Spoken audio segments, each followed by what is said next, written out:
It's dark outside and I've been up in this bitch getting fried. Welcome back to Bestie After Dark, where I tell your worst or most interesting dating, romance, and bedroom storytime submissions.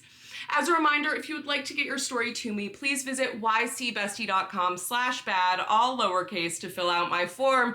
And while you're there, you may also notice that Bestie After Dark is getting a few siblings. So while this is for your nasty After Dark stories, we're gonna be leaning into nasty in a different way, okay? So I am opening up submissions for bad gossip, which is going to be self-explanatory, your fucking bullshit, your juiciest stories, the shit that you wish you could tell somebody and that sometimes you submit through the bad form. So this will have its own place for me to tell your tea.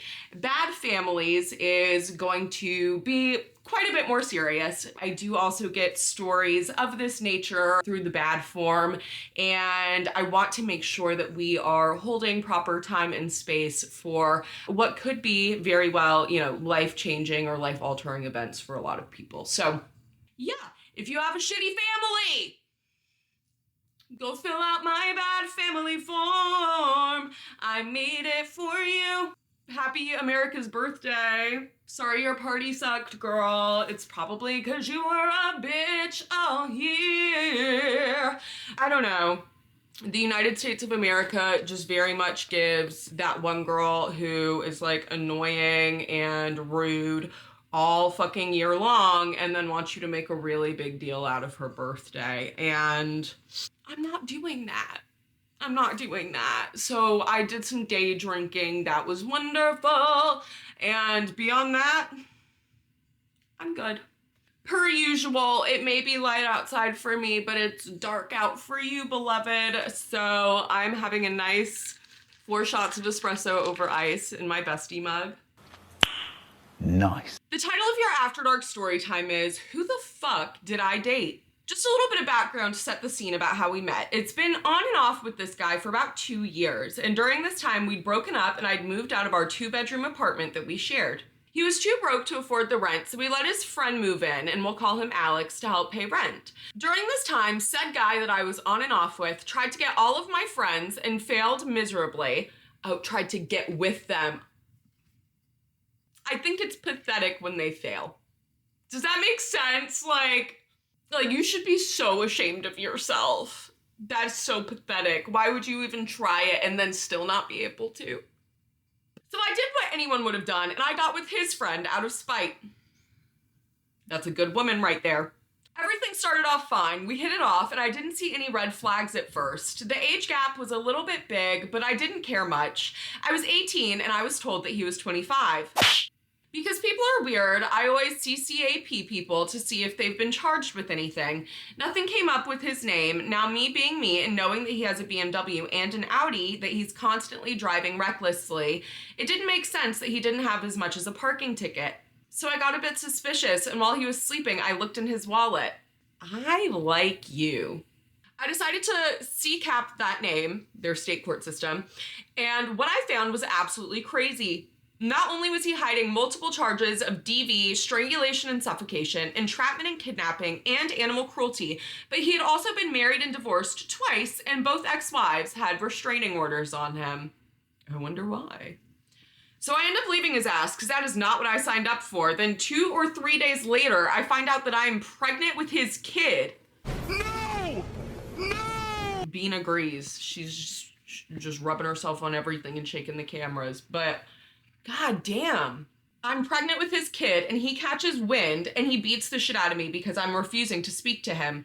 I went to the courthouse after the weekend, and I requested a restraining order. It was granted, and within 12 hours, he'd broken it and went to jail. After he beat the living shit out of me, I ended up having our son 3 months early, and he passed. I tried to press charges, and the DA dropped them down, and he ended up getting a $50 ticket that he never paid. The end. I hope you're doing okay, because that's a lot, friend, for sure. Especially in that, you just found out and were trying to get yourself into a better place. I hope you're doing well. I hope that you heal and find yourself in exactly the place that you want to be in. And I'm also glad that you are already well aware that the place to be is not with the person that has been lying to you the whole entire time.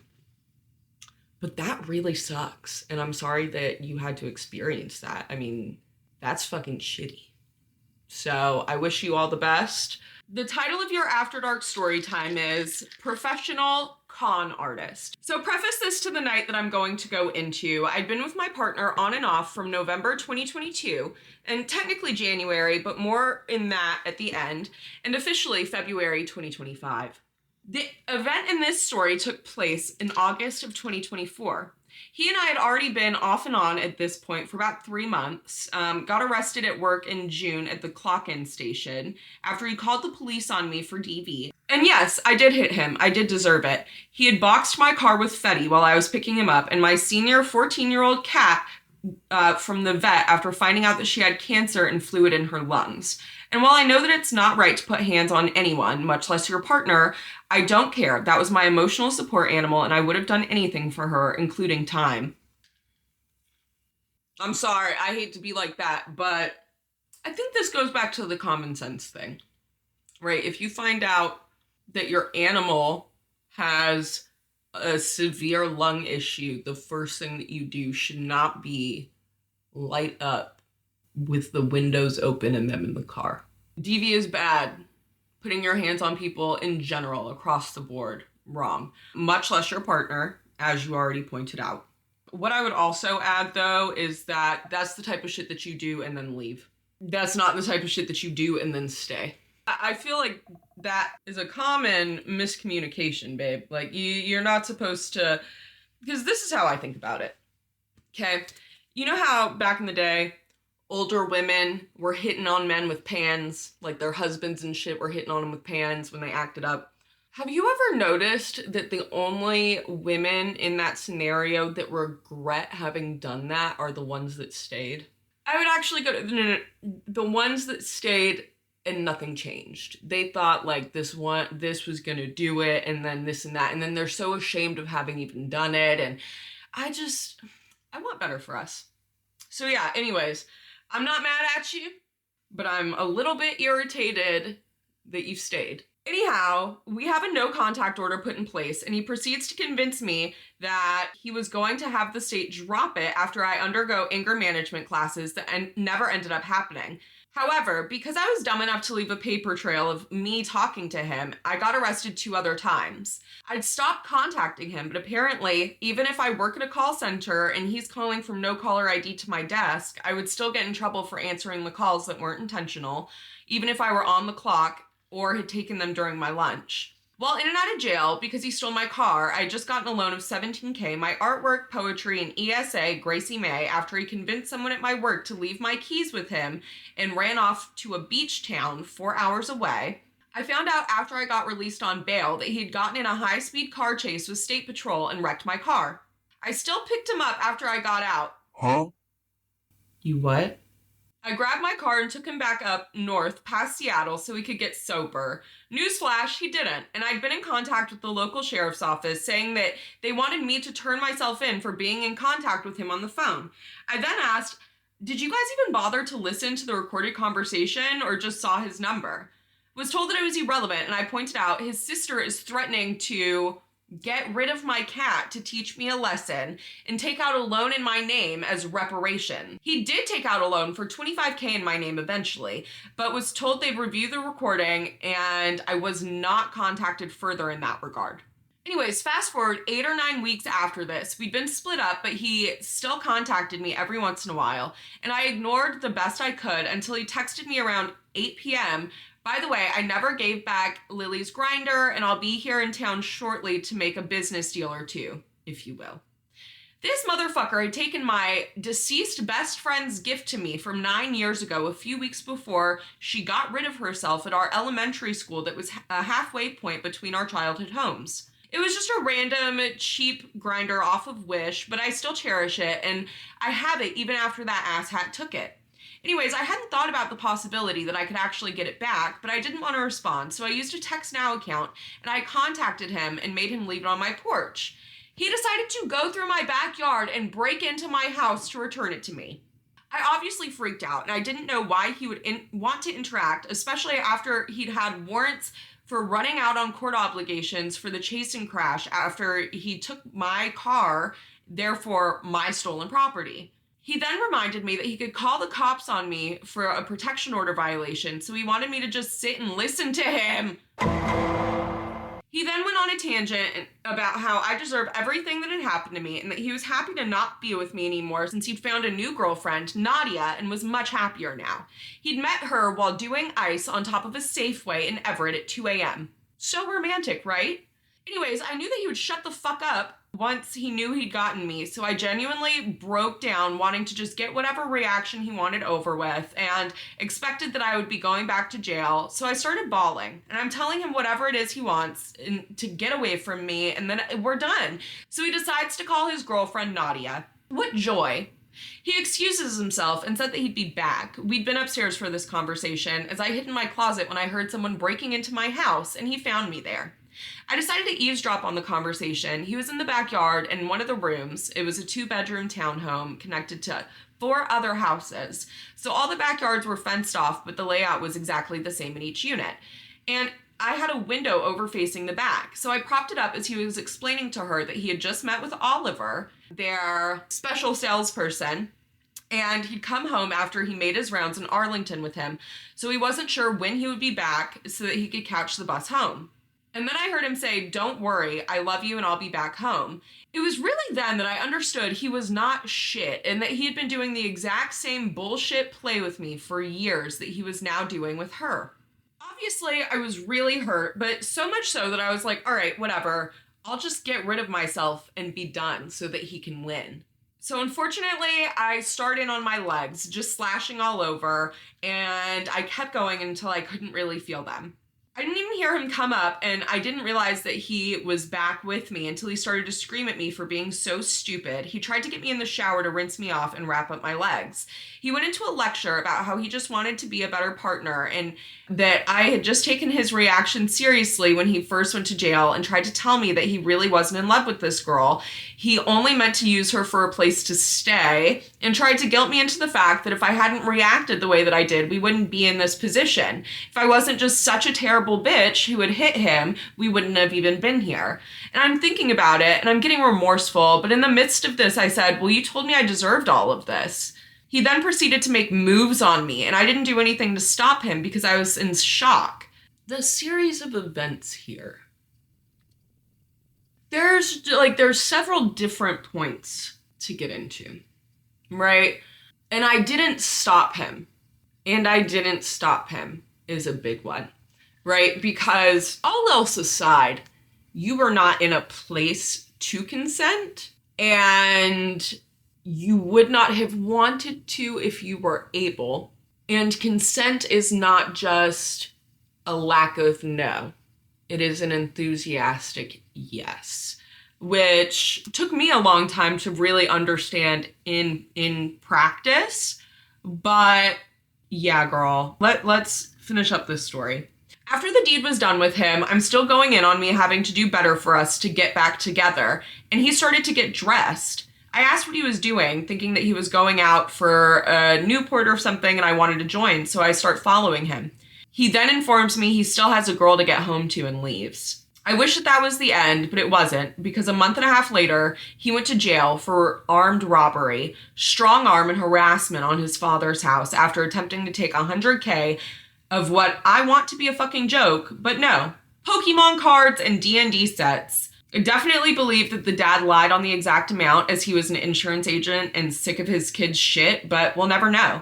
And this motherfucker called my mom's number to let her know and to have her tell me to call him. Can I ask you such a serious question, like just between you and I and nobody else? I know that he was on that stuff. Were you? I'm so serious. I'm so serious. Maybe, not even were you now, were you ever? Because this does have a hint of addict mentality, head mentality, if you will, where it's like, you don't have to actively be on something, but when your brain is set up to think of shit this way, it just happens. And that I could see would make you think that all of this was super normal, as someone who has been in that cycle and thought that things were normal that were not. You know what I mean? I even put money on his books and I spoke to his attorney. I got him bailed out through a new bond fund. We stayed at a motel for a few weeks and then moved into my friend's living room. Went through a lot more drama and it's too much to get into, but we ended up going back to jail. After being pulled over and being told that I had warrants for a failure to appear. I was in there for about a month and had been in contact with him through a friend.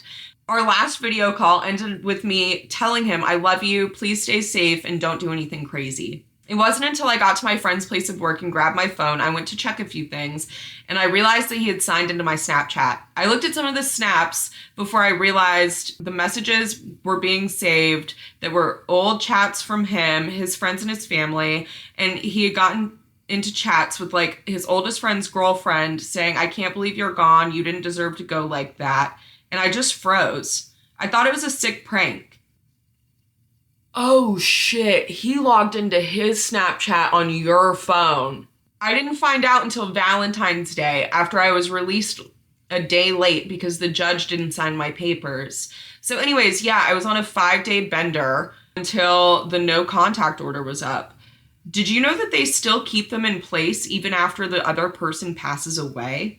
I get it, like, to protect the gravesite. So with all that being said, I recently visited his grave. I bawled my eyes out and I gave him a spirit plate of soju, Swedish fish, and the last rock that I had left over from his last ball that was in his pocket when I went through his things. I'm still trying to cope and understand why I deserved that, but also, I know that as shitty as he was to me, I was his karma, even if it meant loving him when it was destroying me. And at least when he passed, someone did love him. I was so down bad, I even found his old slides from jail and I wore them even though they were 2 sizes too big because I found them while I was working the laundry unit as a trustee in jail. That said, I fucked around and found out, but not quite as much as he did. Girl. Okay, so when you say, still trying to figure out what I did to deserve this, nothing. We'll start there. Sometimes shit just happens. And that sucks. Sucks real bad, but that's the God's honest truth. Sometimes shit just happens. Most of the time, shit just happens. And you can try to put the pieces together of like, why did this happen to me? And, you know, that element. But ultimately, shit just happens, okay? And the shit that happens can fucking suck. What you do in recovery and in repair of the shit that happened is ultimately what makes you who you are, right? So the things that you have gone through, they impact you, but how you handle it is what determines your character and who you are as a person. So try to keep that in mind.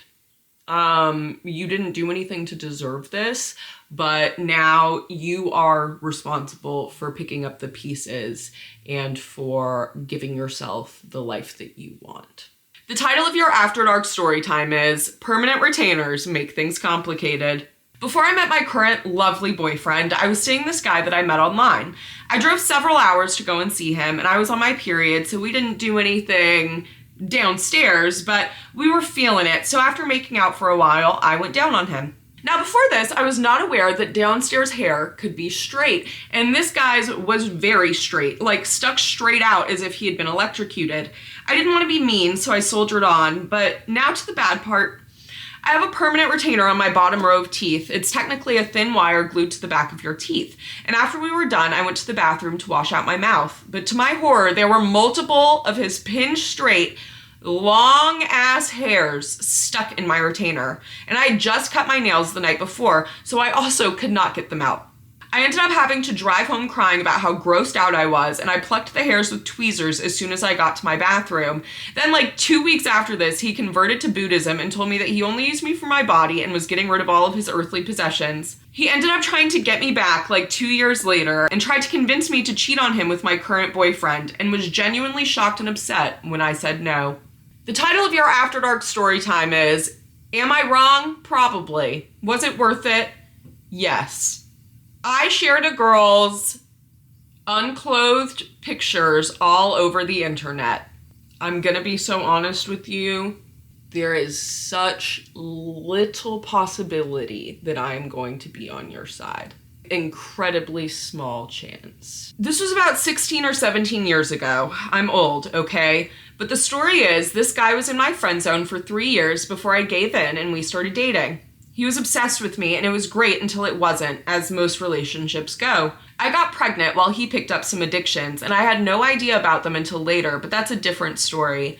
He completely changed to the point where I was scared enough to hide a phone for an emergency and I had no idea why this was happening. Anyways, there was this girl in our friend group who apparently also liked losers. We had multiple arguments over her, and trust, I wanted to leave, but I didn't have anywhere to go with a baby and being pregnant. They did all the cheating things together, all behind my back, and I had no idea for a while until I found an unmarked CD. I threw it in the computer, and it was all pictures of her.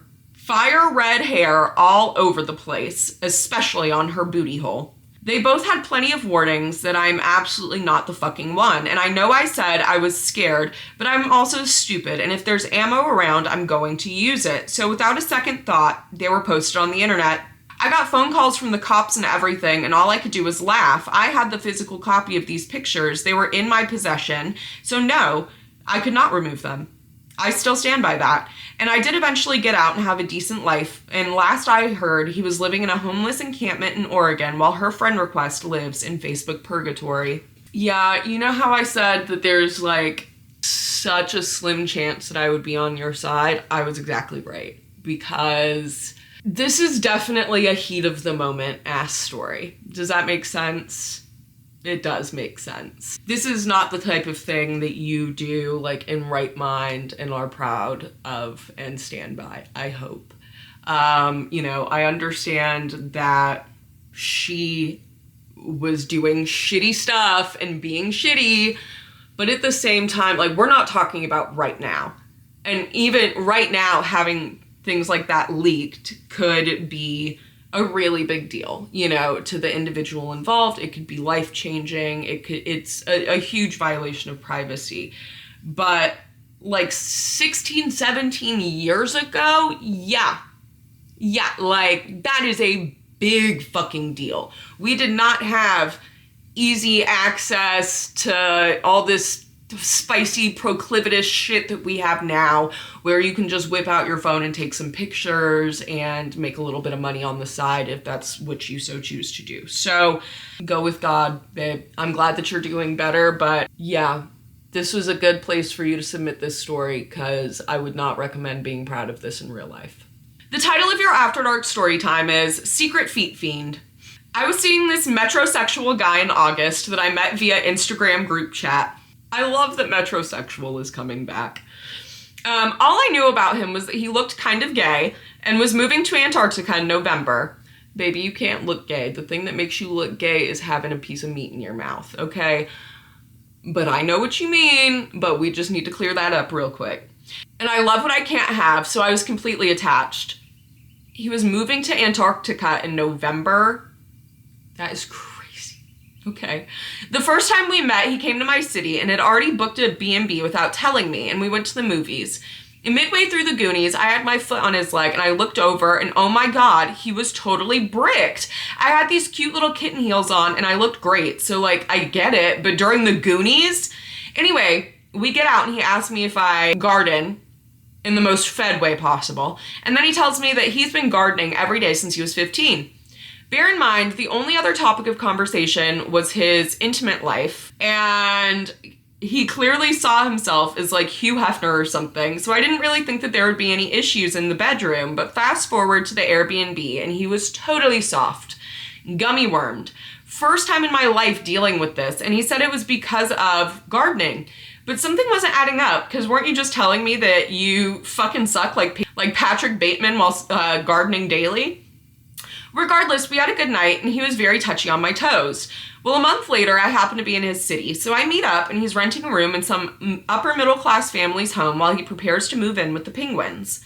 I'm dressed up really nice, but still, he's only really noticing my toes. And we talked about stuff that we were into beforehand, and he had never mentioned feet, although I wouldn't have had a problem with it, so I didn't really suspect anything at this point. However, yet again, despite quitting gardening for the sake of his South Pole excursion, he still can't get a rod on. We take a break. He makes me try on all of his clothes. Metrosexual, remember? I filled out his women's Levi's better than he did, and I wish that I had robbed his ass looking back on it. Makes me try on all of his clothes is so fucking crazy. Surely you must see that. Then we start making out again, and while I'm greasing the pole, he starts maneuvering me until my feet are in front of it. Then he starts running on them while I'm in a complete state of shock as I watch this man lose himself completely in the comfort of my feet. What the hell? Within 15 minutes, he was back in bed watching fucking Clueless, and he knew every line and would say them out loud while I laid back, unsatisfied and befuddled. That was the last time I saw him, and that cunt also refused to post me my lightning charger that I left at his house, one of those 10-meter ones, despite begging to see me again in my DMs, saying that my FJ was one of his best experiences ever. Now he's in Antarctica, with skinny cigarettes in his bootcut jeans and snow boots, and I bet that there isn't a bitch out there that'll lay her toes on him again. I would like to pose the question to YCB Nation. Was that man homosexual? Or is it believable to think that the only part of a woman that a man could be interested in is her feet? We need a word for feet people, like a specific, because there's nothing in this story that to me implies the man has meat in his mouth. Does that make sense? And to me, that's what makes you gay, babe. I think that maybe he was just, I don't want to say in touch with his feminine side, because men like that, I don't consider them to be feminine. I consider them to be some whole other shit, because I love it when women are feminine, and some men are feminine. This isn't that. Being feminine is a beautiful thing, and some men make it so ugly, okay? I would say that they are wannabes. Yeah, I don't think he's gay. I think he's just a freak. Do you have cute toes? What would make me say that? But do you see where I'm coming from? Like, I have ugly feet. I know that I have ugly feet. This is a thing that I know about myself. So when in the past people have asked about my feet, like popped one in their mouth and shit, I was like, what the fuck? What the fuck? What the fuck? But if you got nice feet, maybe that's the answer. The title of your After Dark story time is Tits and Giggles. So I'm dating my child's father at the time. Bedroom was usually missionary, very demure, very mindful, and I get bored and decide I'm gonna switch it up. I'm the big dog now, okay? So we get into it, and I'm like, let me be on top. He says, okay, do your thing. I get on top, I'm chasing the fucking rainbow. I put my hands down on his chest, not realizing my placement. I just grab on, and I grabbed his titties, his man tits, and this man starts giggling, like full-fledged fucking giggling. So I stop, and I'm like, did you just giggle? And he's like, no, I didn't, not like that. And I'm like, we're not done until you admit the truth. So he finally tells me, yeah, he did, but he ain't gay or nothing, because that was even a thought in my head, right? Like 3 stories this episode have had some kind of reference to either the woman asking if he's gay or the man just being like, no, I'm not gay. It's not me, you guys. I'm just reading these stories, okay? I just go, okay, click, next. It's not me, you guys. Anyways, flash forward, we split. I'm 8 months pregnant. He's MIA. His sister calls me and tells me she caught him doing her husband in their bedroom. It turns out he is gay and is a bottom. You should hook up with the sister. You should hook up with the sister. The title of your After Dark story time is The Equivalent of an Out-of-Body Experience. To make this very long story into something more abridged, rebounds are a very bad idea, 0 out of 10. I had just gotten out of an almost 2-year relationship where I'd been cheated on and was struggling with my self-worth, which, like blood in the water for a shark, drew in Rebound Boy and gave me 4 months of unnecessary character development. Rebound Boy, RB for short, was kind and thoughtful and always made sure that I was comfortable to almost an annoying degree, but it was nice to finally have someone care, so I fell for it. The first time I spent the night with RB, he was very gentle. He checked in on me several times because I'd briefly mentioned some not so fun past bedroom experiences. He respectfully let me sleep through the night. And like an idiot, I stayed the night again after about a week and thought it would be the same, so I was looking forward to it. The plan was to just watch a movie, and I'm telling you, as soon as the Marvel intro started, or whatever movie that he talked me into watching, he started touching me and had his tongue down my throat, which low-key pissed me off because I wasn't allowed to watch Marvel movies until I was in high school, and I really wanted to see this one. I pushed him away a little, which made him stop for a second, and I swear it was like a Jekyll and Hyde impact in his eyes. He looked like he was fighting between leaving at that exact moment and completely ignoring me. He obviously kept going, or I wouldn't be writing this.